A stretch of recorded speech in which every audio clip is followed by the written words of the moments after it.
Watch group to monitor men's and parents' organizations across Canada.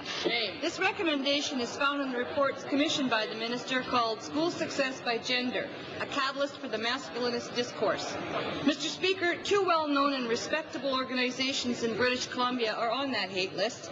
How can the Minister justify spending public funds on an absurd list that promotes hatred against respected parents' organizations? Absolutely. Honourable Minister for Canadian Heritage.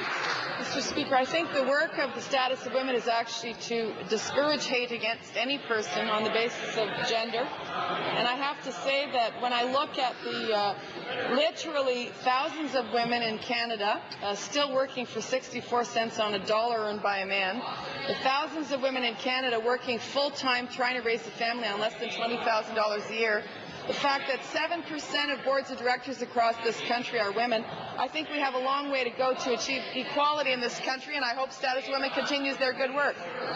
Member for Kamloops, Thompson and Highland Valley. Mr. Speaker, those are nice comments, but they have nothing to do with the compiling of a hate list. The Minister spent 75,000 precious taxpayers' dollars on a report filled with hate and inflammatory language that does nothing to raise the status of women, but everything to designate men, families, and parents' organization volunteers.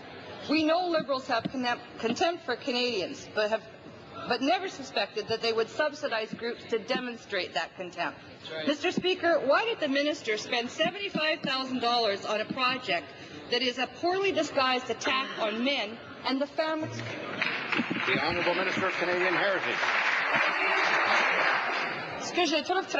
What I find unfortunate, Mr. Speaker, is that the honourable member is talking about work done by 3 Laval University professors. If she doesn't want to accept the well-known work done by universities on gender issues, it's her choice, but I think that the Government of Canada has a duty to ensure that there is fairness between men and women, and these 3 university professors have done this study, and we have to at least examine it. Middlesex. Mr. Speaker, I'm aware that the responsibility of dead stock removal is under the jurisdiction of the provincial governments. In Ontario, the legislation that deals specifically with this issue is Dead Animal